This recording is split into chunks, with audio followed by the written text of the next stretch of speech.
Dr. Jenny Lynn is a professor at CSUMB. I was lucky enough to teach her class as a guest speaker, and I just fell in love with her. She is so knowledgeable. She is doing really cool stuff, and the thing that I think that impresses me the most is that she'll take on topics that she's not an expert in, but then she'll become the professor of it, and she becomes the expert because she's teaching this stuff. And like, it seems that, I mean, I just see, like, I see like a cape behind you, Jenny. Like it's invisible, but I see a total superhero cape, because to take on big topics like marketing and all, I mean, marketing is like drinking from a fire hose. There's so much to know. And you just like, oh, sure, we'll start looking at data and how to break it down. I'm like, good God, woman, that's amazing. So I don't even know exactly what she's going to talk about today, but I know it's going to be good. So Jenny, if you don't mind, Dr. Lynn, please introduce yourself, tell us what we're going to learn, and by all means, everybody, get interactive in the chat. If you want to show your faces, you're welcome to do so, whatever you're in the mood for. I know that some of us are working and we don't want our bosses to see us, you know, but feel free to interact, and I turn it over. Dr. Lynn, yay! Thank you. Thank you for the introduction, Jennifer. It's great to be here. So I like to, I like to interact with my audience. So I'm glad, it seems like Jennifer, you know all of the folks, and you did an intro for me. So that's great. So feel free to hop in. I mean, it's a small, cozy little group here. So if you have any questions, either in the chat or just shout them out. But I kind of want to make it a little bit more interactive. I do have a set of slides prepared.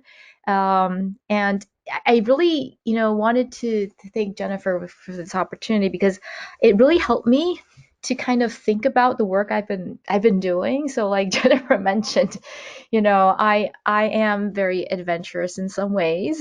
And oh, should I choose the screen I should be sharing? Oh, well, I just gave you presenter status, so whenever Ah, you're ready, you can share your screen and do what you need to do. okay, let's see.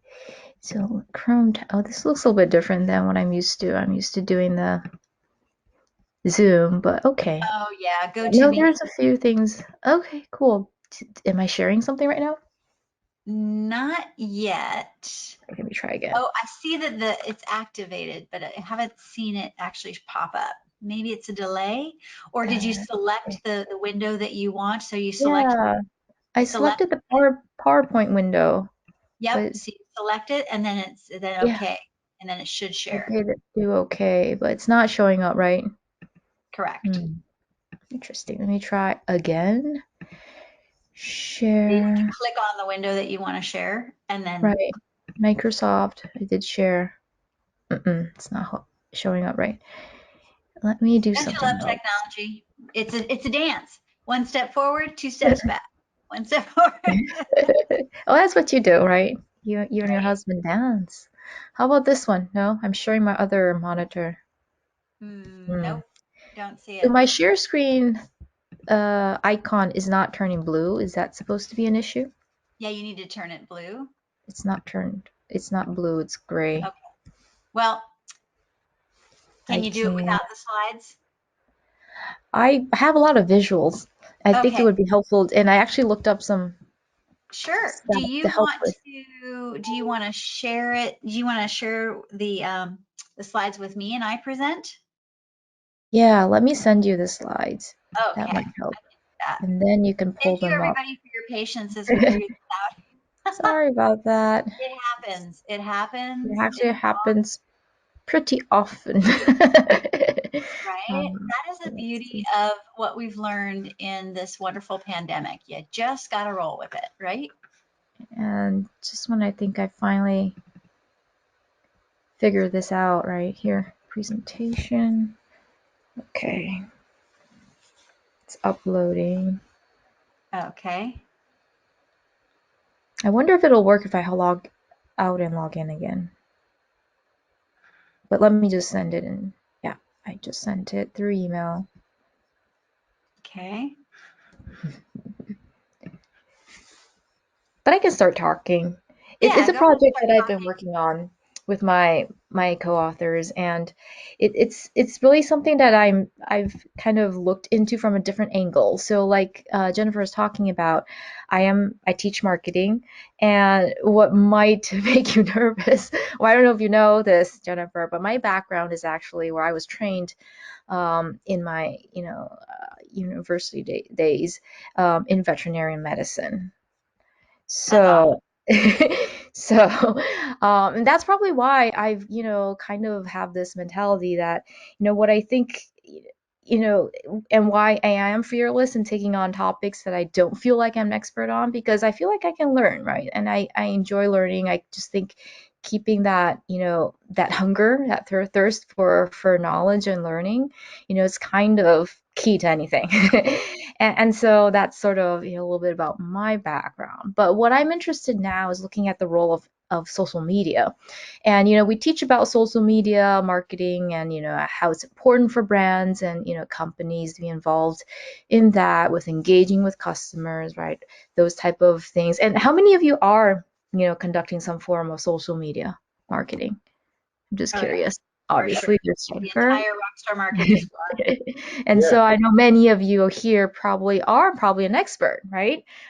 Renee, and I know, Chris, he creates content, right? So you guys are probably more experts than I am. So I'm not going to be here talking about that today, but what I do want to kind of share with you a little bit about my research on the use of social media and kind of focusing on women here.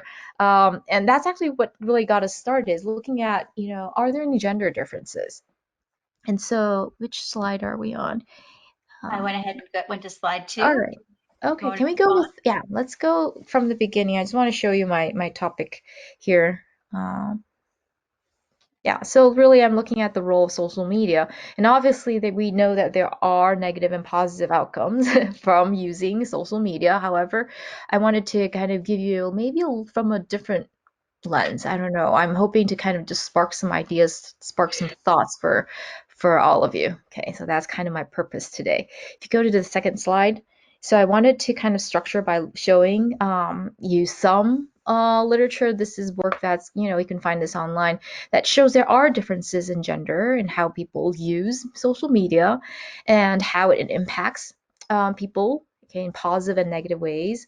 And I wanted to show you a little bit about my research to kind of show you that we have found evidence and how it could be applied in this area of empowering women, especially mothers, and how they make decisions in this context in terms of, financial planning and in education. So preparing for a saving and investing in their children's education, which is, a big part of my research and looking at parents' role in decision making, right? And so if you go to the next slide, I just want to show you quickly a few statistics, right? Just showing that, in terms of men and women, okay, there isn't a striking difference in terms of how heavy and how frequent people use social media. It's as you can see over time, it's increasing, and we know that, right? If you go to the next slide, so in terms of the different platforms, okay, so for women, right, these are kind of the top platforms that women like to be platforms in terms of social media they like to be on and very active in. Okay, there's YouTube, Facebook, Instagram, very common ones.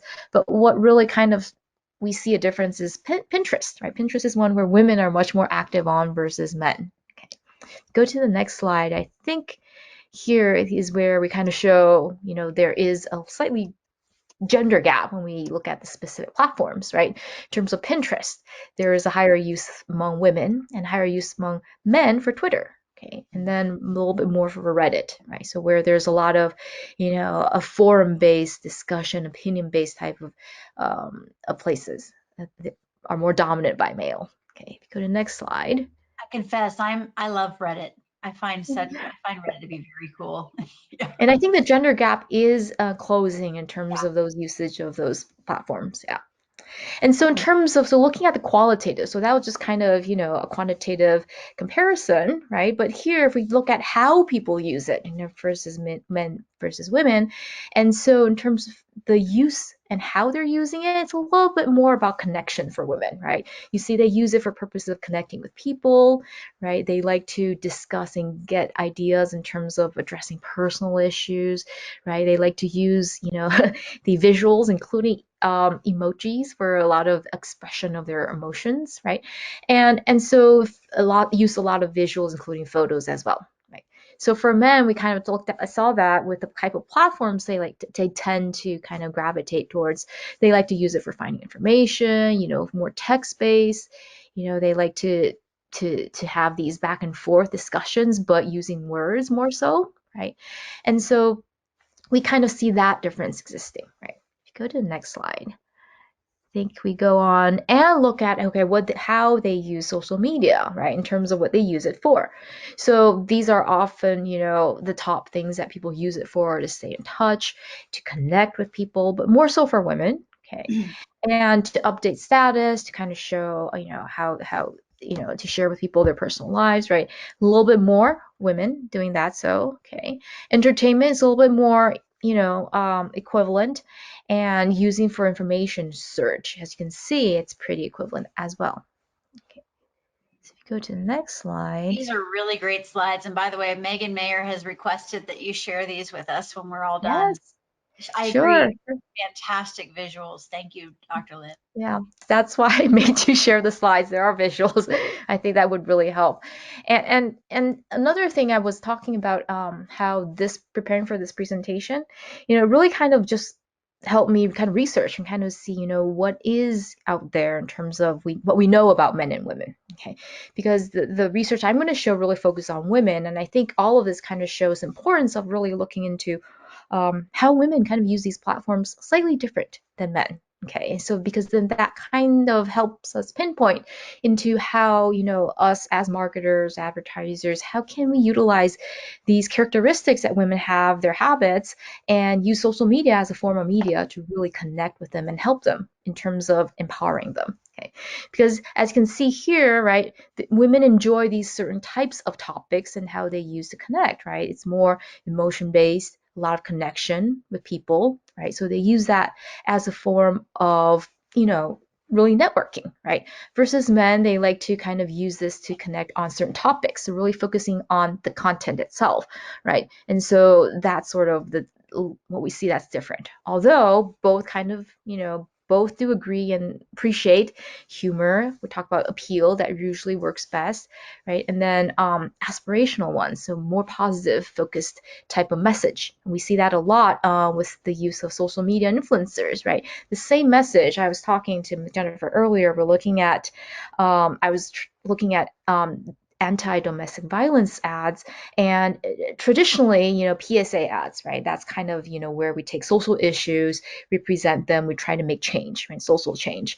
Now we've kind of seen this transformed in social media, where there's a lot more use among social media influencers, right? They become advocators.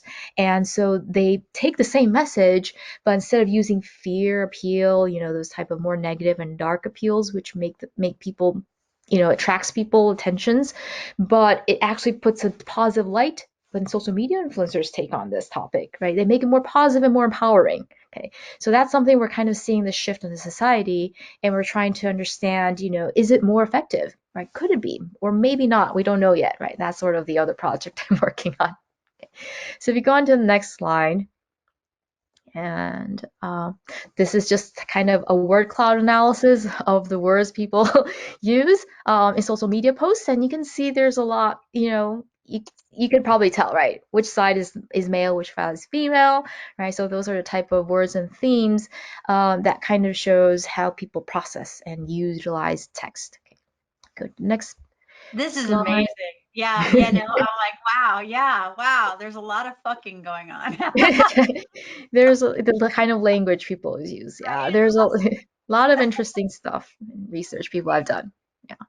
So this one is done, through Hootsuite, and they obviously have a lot of data, and this is much more recent, one in 2021. And so this is kind of going back to see how brands can fully utilize social media marketing to their advantage, right? And so one of the things that they do compare is, obviously gender, but also of age. Okay, so if you look at this, the younger age groups, that's where we're kind of seeing. So the orange here is female. That there seems to be early use of social media. This is interacting with brands at a very young age, right? We're talking about 16 and 24, and so this kind of levels out. The gender gap kind of closes later on. But what I'm really, what's fascinating to me really is this generation Z. I think we're going to Z now, right? So there's that difference that starts very early. Okay. And for me, I find it fascinating, but a little bit concerning at the same time, right? Because they're in that age, and this is where my research on really looking at, cognitive processing, socialization of young adults and adolescents, right? Really, they're vulnerable in some ways, right? So how do we, as marketers or advertisers, utilize these platforms responsibly, right? And we'll show that there are positive things going that we could make influence on, but there could be negative ones as well.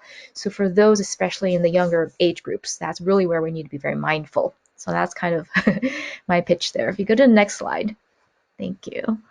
Um, so then again, we're kind of seeing this is particularly looking at Snapchat, right? So really a platform that's widely used, more used by younger groups. And again, we see that difference where women are a little bit more active on these sites, right? Across the different age groups. Wow. All right, so I think if you go to the Oh, I'm sorry. next slide. Yeah. Yeah, Okay. yeah, Sorry. if you go to the next slide. So I'm kind of, if you can you play this? Because there's actually animation. I just wanted to, well, actually, Oh. this one is fine. But the next slide, there's animation. Is this, okay. I could. How do I mean, I? it's okay. I could probably, oh, if you go to previous, oh, if you do play, oh, there's a play Yeah, button. I think you have to be in presentation mode to do that. Do Oh, the got it. play. On the And left, there's a play, I think Play. that button. So, oh, there it is. Da-da. Okay, so let me go. Let me go back to this slide and hit play. Oh, okay, cool. So I guess you'll just have to hit on the next button. So these are some research. So this, I'm starting to get a little bit more technical here. This is, I looked up some academic research, right? So there has been obviously evidence showing that there could be negative impact, right, on women, especially young women using social media or overuse of social media, especially with body image. And that's one particular area which we have found that yes, indeed, there could be negative impact through social media, right? Because how people portray themselves, they perceive what is beauty, right? And so that is one thing that really stands out. Okay, go to the next one.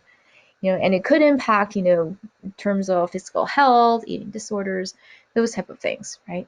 So that's definitely to keep in mind. If you go to the next slide, there's also a bunch of research, okay, that shows that there could be a positive role in social media, especially, and you'll see the set of research here shown that really talks about entrepreneurship. So women becoming, owning their own business, running their business, being entrepreneur. Okay, and we find this especially in, most of this research. This one is in Indonesia. Okay, women in Indonesia. If you go to the next slide, there's a bunch of research. I think the next one is in China. Okay, there's a lot of self-empowerment that goes on through the use of digital marketing. Okay, go to the next one. In Egypt, again, women entrepreneurs. Okay, go to the I next think it's one. fascinating that you're looking across the globe. That's really, really neat. Exactly. That's one of my pet peeves is I I kind of sometimes feel like a lot of the research is really US based. Okay. Yeah. Obviously, there's a lot of funding, a lot of research done, and it's great. However, sometimes, we kind of believe what we see or what we find in research, and we believe it's global, it's Yes. generalizable, right? Yeah. However, and that's a myopia, right, that we have. But we're so diverse.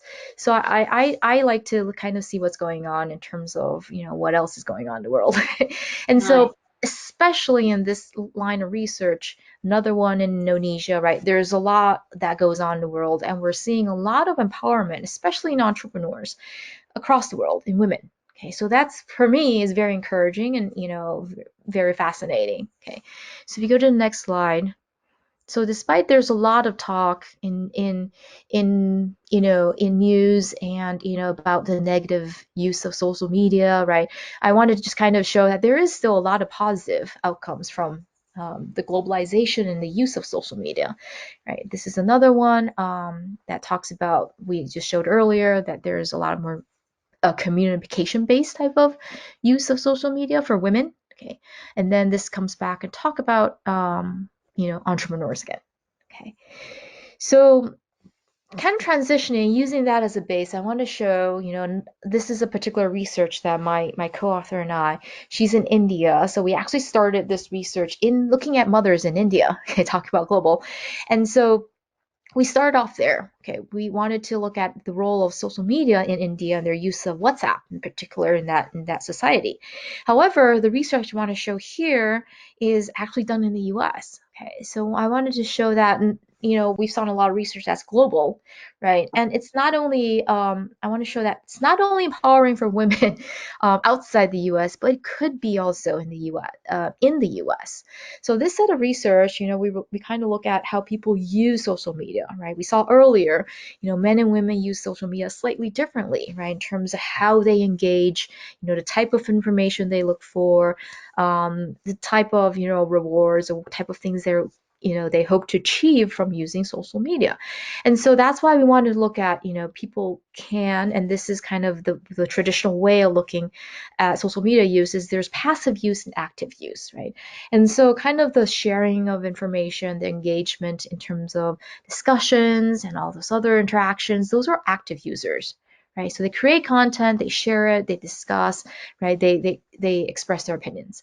Right. And then there's passive users, and I think I would say a lot of us, well, I wouldn't say one is only passive or active, but there could be a mix, right?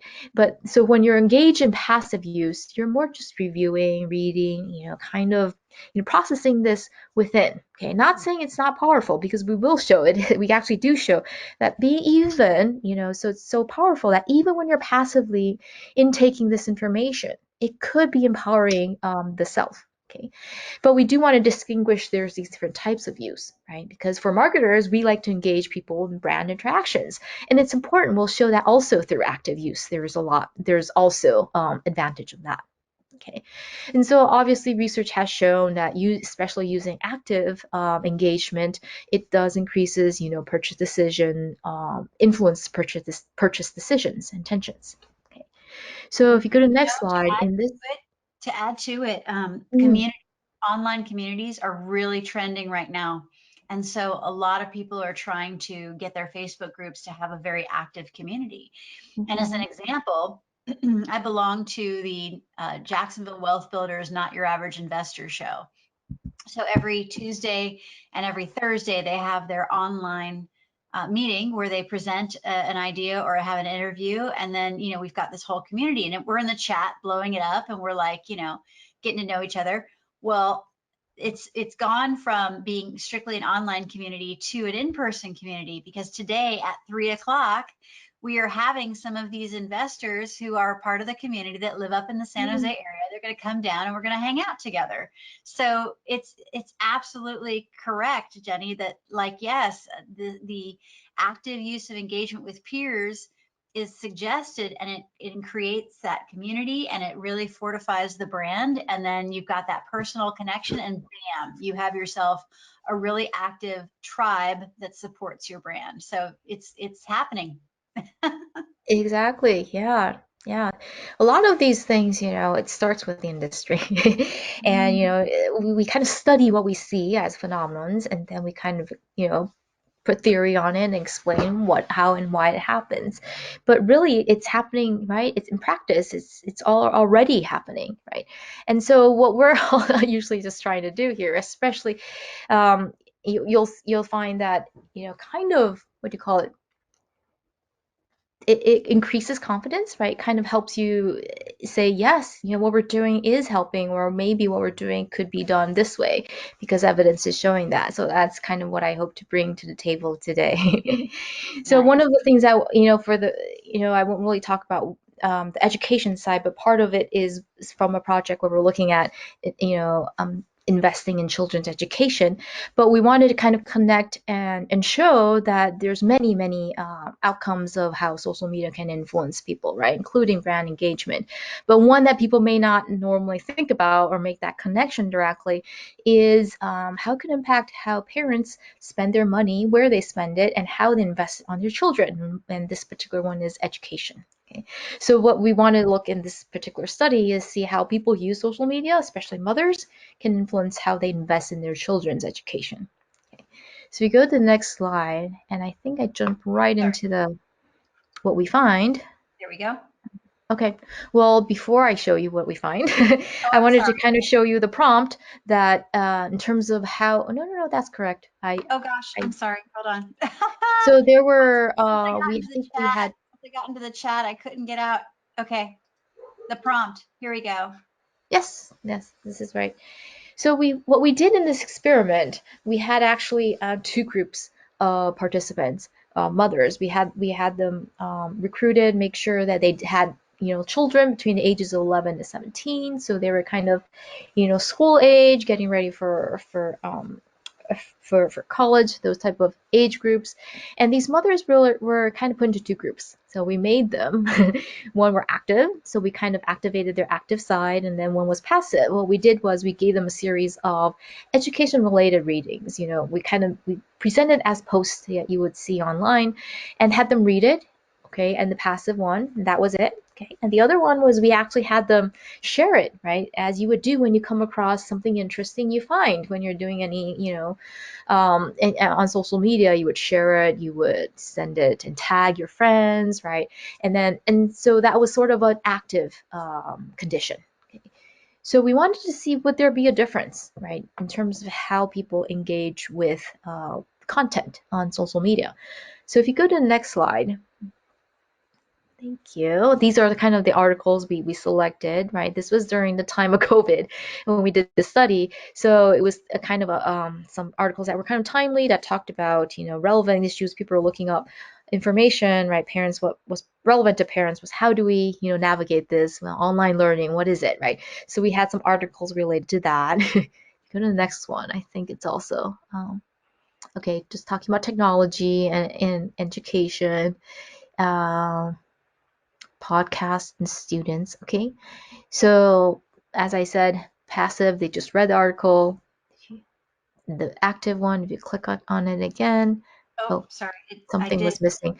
Maybe I covered it, but active, they were asked to share it with their friends. Okay, Got so it. with the results, what we find was that those who were put into the active group, right? They were more likely, okay, to spend more on their education for their children.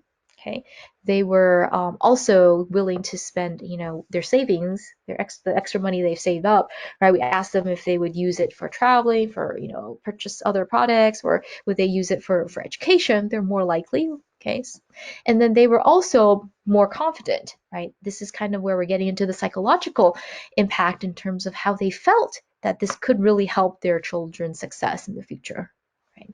So this, what we're showing is how people use especially active use could really shift how people spend their money, okay, in terms of education, right? If you go to the next slide. So in the series, two more studies we conducted. Okay, so we wanted to look at this third kind of what we saw third variable where we saw it was actually influencing people's, you know, confidence. It was getting into empowerment, how people felt about themselves, feeling confidence about their decisions, right? So this is where we kind of wanted to measure what's going on, what's changing when people are engaged and being more active in utilizing social media. So we looked at psychological empowerment theory, and this again is where people kind of dug deep, right? What is it? If what's involved in empowerment, right? Obviously, we know that there is some motivation involved, encouraging consumers to feel that they have more control, right, of the issues or whatever they're facing. And so there are two components in theory. There's intrapersonal. So this is where it's more within the self, it's self-efficacy, right? They're building that confidence, feeling competent about their decisions and feeling they have more control, right? And so they're more willing to take on those responsibilities and take things into their hands. right? Making those decisions.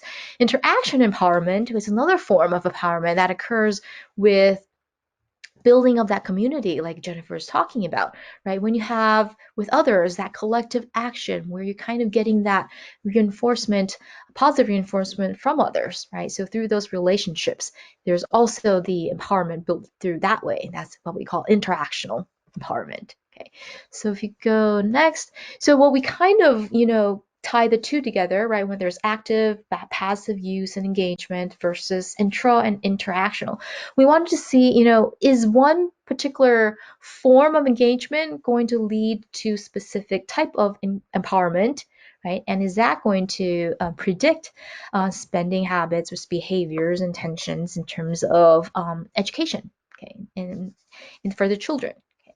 So if you go to the next slide, so this is what we wanted to kind of study in terms of the relationship. Okay. If you go to the next slide, I think so in this study, okay, I wanted to give you an idea, like this is our participant. We had two studies, separate studies. We recruited over 100 mothers. They were, an average profile here about, persona, if we use the term of marketing, right? They're 40-year-old, 40s, and they usually fall in this category in terms of their SES, social connect status, household income, 75,000 or less, pretty average, right? US family. More than half, have some form of college background and training. So kind of represents a typical US household and a mother. Okay.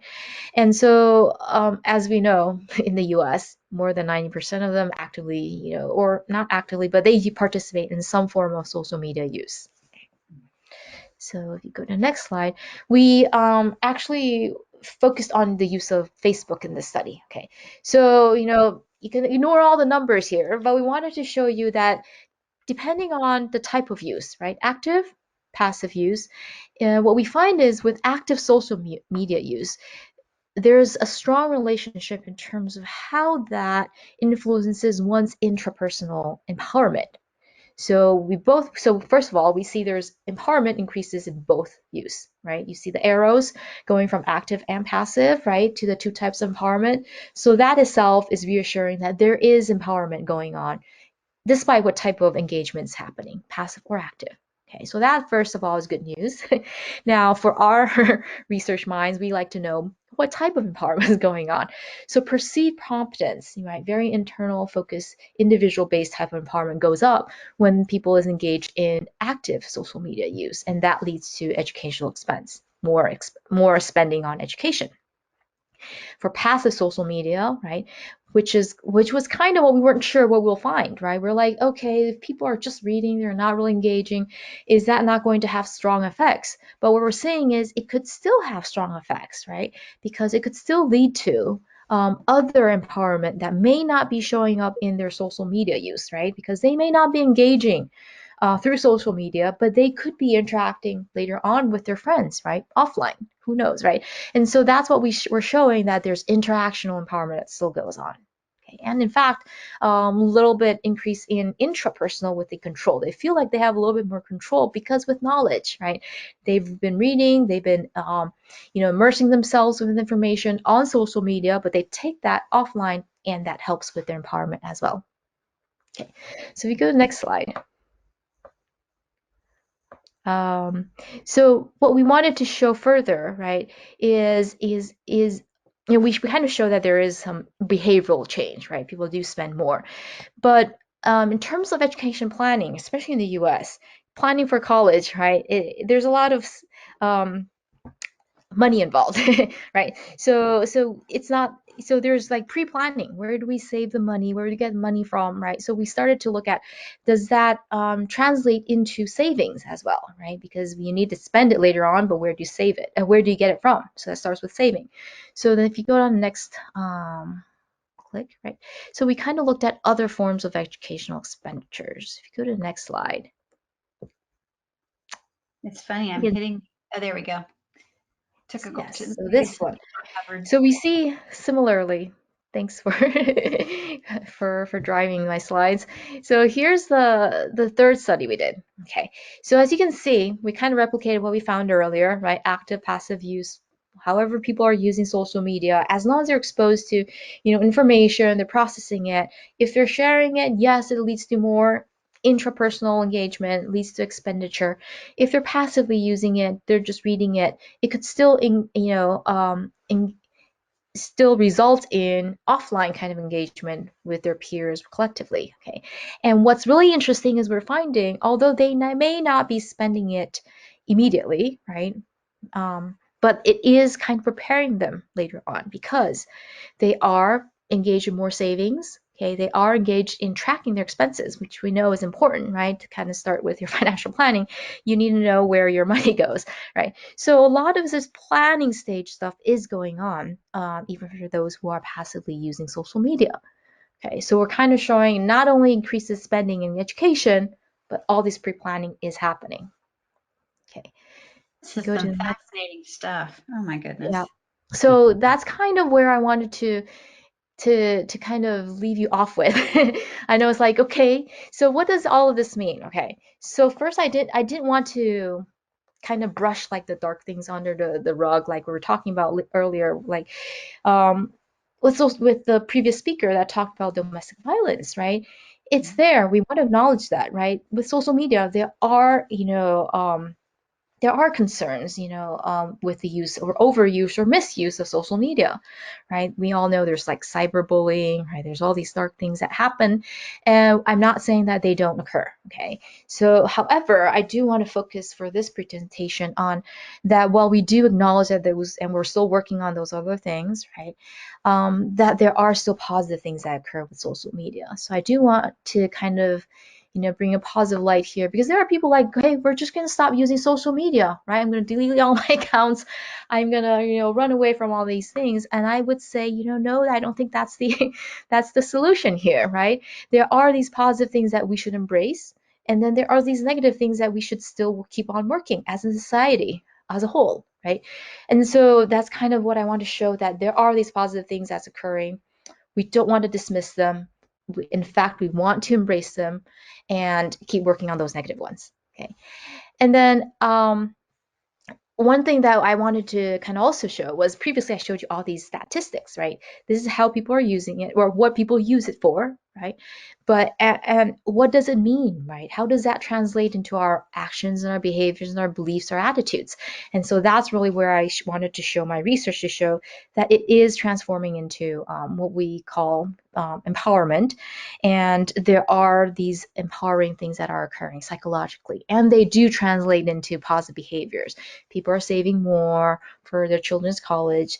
They are tracking their expenses, and they are investing more when time comes. Okay, so this is important, I think, to show that there are these positive things occurring. Okay, so in terms of positive or active use, okay, what I did kind of did surprise me a little bit, okay, was active use. We kind of expected that, right? When people engage more, yes, it is going to result in more positive actions. However, passive use, not to be dismissed, right? So people are, whether or not they're actually liking or they're sharing, obviously you want to encourage that still, but as you're putting a content out there, okay, if you know people are viewing it, right, you can see the view counts, right? You can see all that now with the data analytics. It still means something. Okay? It still translates into some form of empowerment. Okay? It could be something occurring offline, so we're not capturing that. So I think it is encouraging for marketers too, right? For Chris who's putting these content out there, that sometimes maybe it's not reflected in the analytics we're seeing, right? People are not sharing it, or they're not, engaging in the way we hope they are. But as long as they're still reading it, viewing it, intaking the information, it could really help them later on too as well. Okay, so beyond the brand engagement, and I kind of already talked about this, that some of these topics here, okay, that I personally do think is important for marketing as well. We talk about brand engagement, but also for consumer well-being, right? We talk about conducting responsible business, and those of you who have connections with the College of Business and at CSUMB, this is kind of how it makes us unique. at our school, we teach our students, we hope they become responsible managers, and we help them implement these. It's, we just don't talk about this in class, but we take action, right? And so even with our capstone topics, we work with nonprofits, we really work we especially like these social issue topics, and really it's about, for marketing especially, it's about the consumers, right? Their well-being. How do we make them make better decisions, right? How do they eat better, make better decisions, choose products that are more sustainable, right? Those type of things. How to encourage that. Okay, so that's kind of one thing that I also encourage you guys to think about. Perhaps how can you use what we know now about the role of social media to encourage and change these behaviors, right? To nudge people in the right direction, right? Because, not in my research, but other research have shown reciprocal, right? This for the long term, this is going to help your brand as well, help your company, because obviously this helps with brand image, right? And this goes a long way, right? With word of mouth, people are going to talk about these positive things, and that's going to take you far. Okay, so kind of leaving with that, think about the big picture, the long-term goals, and the greater purpose that you hope to achieve through your organization, okay, whatever that may be. Okay. So that's sort of my concluding remarks here. And Wow. I wanted to thank you all. I know there's a little bit dense information here, but I do wanted to show that it is proven, right, scientifically, that so you can obviously I'll share these slides. So whenever people question, there's always marketing is like, oh, it's all talk, it's all I teach marketing, and sometimes my students are a little bit discouraged, right? They're like, oh, they say we're just saying this, but no, there's evidence, right? And that's what we're trying to provide, that we not only say this, but there's evidence to show what we do. There's evidence. It's so fascinating. Oh my gosh. Okay, so this is what I love about it, right? There are things that we know, but then we haven't proven. Like I know that women love social media, but you've proven that women love social media. And you're absolutely right, Jenny. Like people, so some people can say, "So what?" Well, duh. But there things change and evolve, right? I mean, let's just talk about the coronavirus. Our knowledge of what it was and how it was going to affect us in March of 2020 and where we are today in August of 2021, there's been a lot of evolution, and it's not always easy to remember that entire evolutionary journey, right? Same thing with social media. I remembered back in 2007 when MySpace was the top social media platform, and Facebook and Twitter were new, right? I was a pioneer marketer in that world, right? Now we have so many social media platforms that I confess that I am having a hard time keeping up with all of them. Clubhouse is appealing and Hmm. unique, but because Exactly. it's not visual, I have a Hmm. hard time getting excited about Clubhouse because I like the visual. So I definitely fall within that category of YouTube first, Facebook second.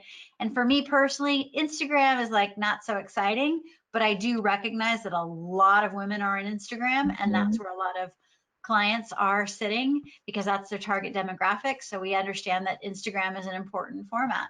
But also too, I'm looking at TikTok and I'm like, how do I get me some of that TikTok advertising, because yeah, it's everywhere. And your study has been remarkable. Is it okay that I share your presentation with everybody Oh if we yeah, just yeah, do yeah. it, if Sure, we sure. You already have my slides. Feel free to share them. we just request that nobody goes in and changes her slides? That would be rude. Yes, I do have to make a note here that the study I showed you is still in the process of being published. We have two papers from that research project, and so I'll hopefully soon then I can share the citation for that as well. That So is so yes. cool. Well, let's open it up. Let's have everybody take themselves off of mute and let's ask some questions. Chris, let's start with you. did this open up any ideas and like was this transformative? Like what triggered it for you on what you got out of it? What I just put into the chat, what really stuck out to me, which is that our clients are very, they get very fussy and worried about not getting the results they need, because they need to see, they need to see something coming in for so long, but they sometimes don't see, and we don't know how to tell them until this presentation, that there's a long-term effect by staying the course. That we're going to Mm, get there's going to be these long-term successes that come from people who don't respond to uh, social media the same way as other people. They're trying to get the short-term people in. Really, they ought to be thinking about both, and we ought to be telling them, well, we're targeting for both for you. We're trying to get the short-term people, but we're also trying to get the long-term folks who won't come in immediately, but we will wear them down. They will remember us, and they will start seeing, or remember you, and start seeing you, and start putting you in the mind of, this is the person who can help me with this. Right. mhm, And Chris, that brings up a point. You triggered something for me. There are a lot of people who are passive, or as I call them, the stalkers, right? I'm a stalker a lot of times, right? I'm just watching stuff. I'm learning. I might like something, but a lot of times people will look at the vanity metrics of liking and conversion, but it's true. It's like a lot of times people will see it, they'll engage with a brand by just simply watching it, learning from it. And then what will happen is they'll be on all the social media platforms seeing everything.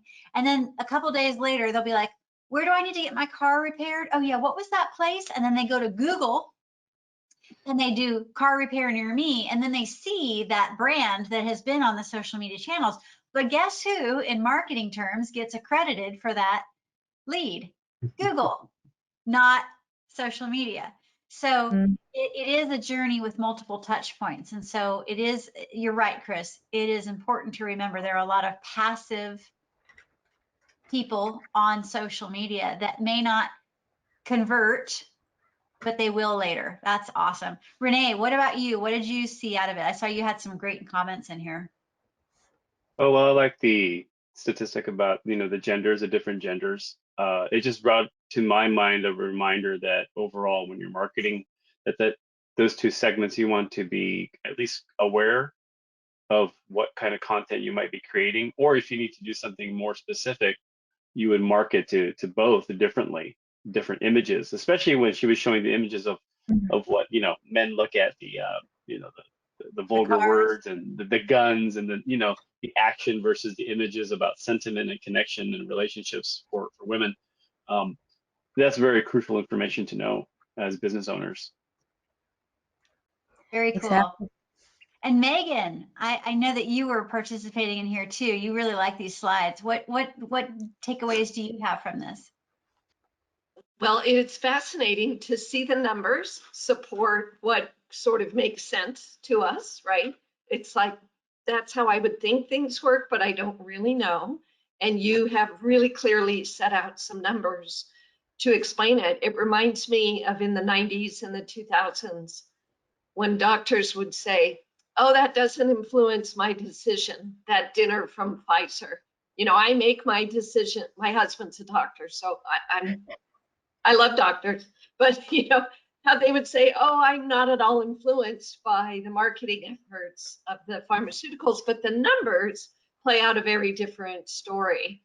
And so this, there's another side of this of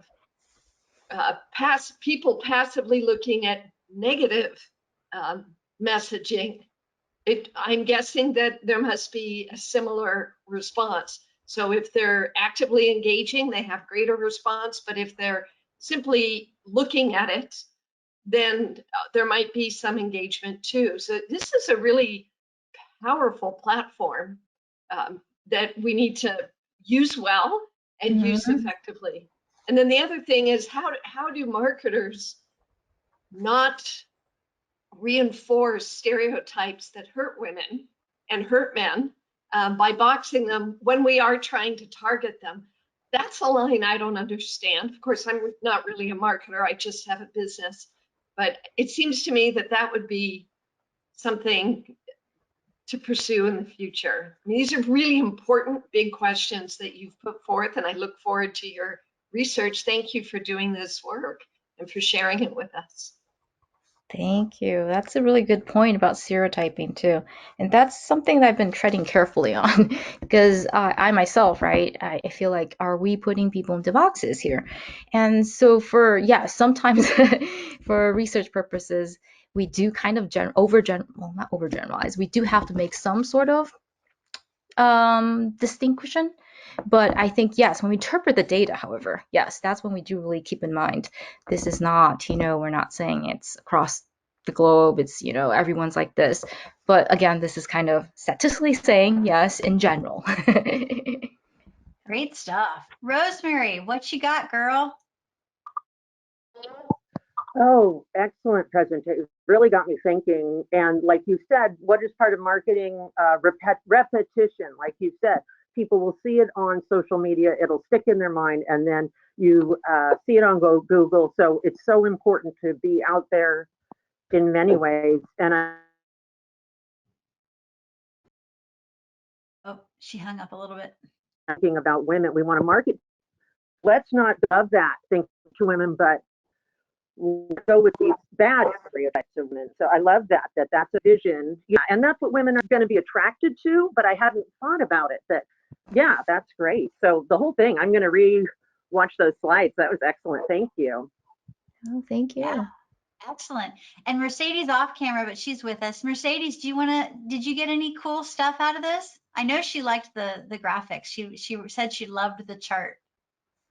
Oh yeah, I like the chart, and then aside from that, I don't think I ever realized how much of a powerful website Pinterest was. Like I obviously know of it and I have my own account and I sometimes go on it for like inspiration, but I never took into consideration like how many women it actually attracts and of course men too, but how it really can be a powerful tool when trying to attract women. Oh yeah, for sure. I remember when Pinterest first came on the scene, and it's like, the digital scrapbook, or the digital, vision board, if you will.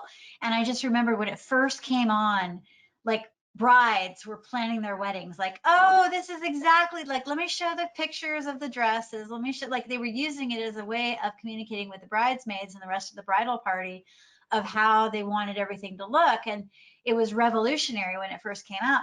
And same thing about Twitter. Twitter has traditionally been a male dominated platform. It's, again, the gap is closed, but when it first came on the scene, it's a bunch of headlines. Whereas Facebook was like, stay around a bit longer and play Farmville, right? So it is interesting how all the different platforms, they have their different things that pull at the heartstrings of their target audience. Yeah, such cool presentation, Jenny. Seriously, this is Thank really great. you. So back to how people can get a hold of you. So if they want to see more, make sure that you go to, where did I put it? jelyn@csumb.edu. If you don't mind, share with us some of the classes. Like, has school already started? When does school start? And how, if they want to get into your class, how do they find you? Let's put it that way. Yeah, so definitely, email is the best way to reach out. You don't have to be in my class to email me. But we start in 2.5 weeks. So on the 23rd is when school starts, starting soon. And I'll be teaching global marketing. So it's a fun class, and we're hoping to do some actually online. I have a partner in Switzerland. We're gonna do this collaboration thing for the first time in my class. But it'll be neat for the students to kind of have this cultural experience online in virtual space. I'm also talking to another school in Mexico, so we'll hopefully maybe the next semester we'll have that as well. So that's something new going on. See, this is what I meant about Dr. Lynn. She's just a total badass. Like, she's just doing all these really cool things, and she's like, let's collaborate. Let's collaborate. I mean, Now, are you a unicorn? Are you the only one doing this type of collaboration, or has this become the new norm in college education? Because I have not seen personally Oh. all this type of collaboration. Is this because of the internet and all this telecommunication stuff? So yes and no. I do think some things do exist.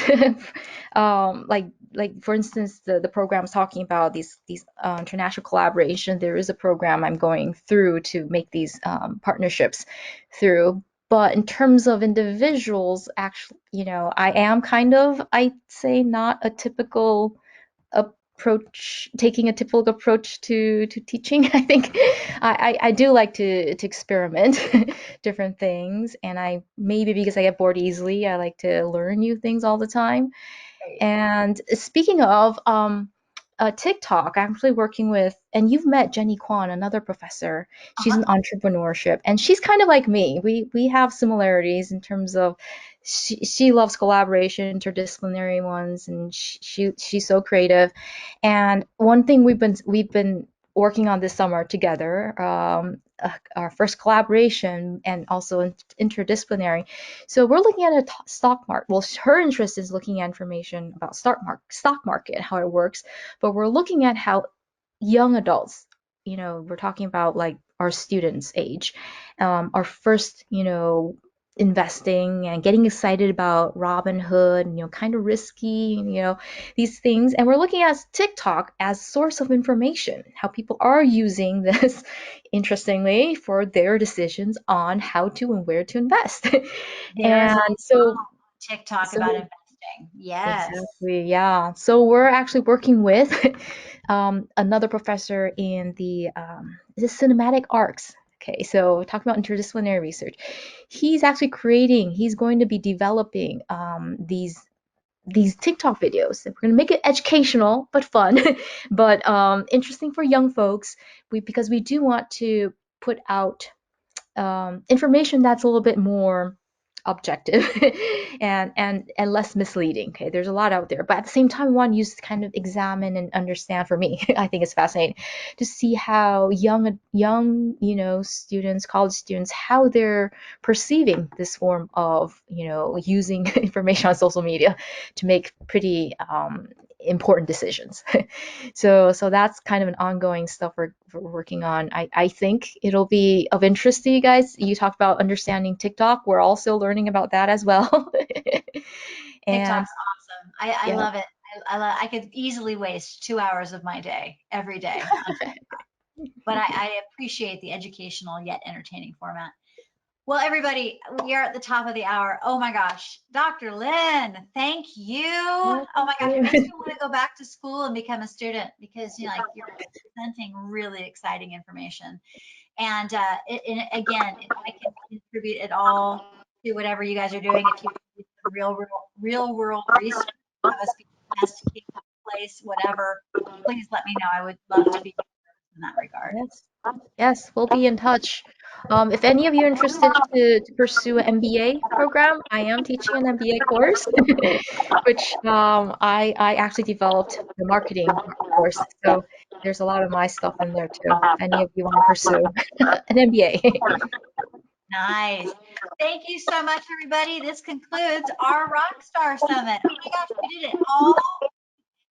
we did it all week. Mercedes was here. Thank you, Mercedes, for being here. Thank you, Rosemary. I love you for showing up. I hope you got some value out of this whole week. Renee is my Absolutely. husband. He's kind of like forced to be at these things, but I hope you got a lot of information out of it, Renee. And I look forward to seeing everybody at the next summit. Stay tuned for future communications about when the next one is coming. Probably won't be for a few more months. We want to enjoy the rest of the summer. And thank you again, truly. If anybody has any questions about marketing, please don't hesitate to get a hold of me. Jennifer Filzen at gmail.com, or just look us up rock-star-mktv.com. We're here to assist and put you in touch with the speakers that have been here. All right, everybody, love you. Thank Thank you you, so Jennifer. much. Thank you, Jenny. Thank you, Renee. Bye. Thank you, Jenny. Bye. You Thanks all. for having me. Bye.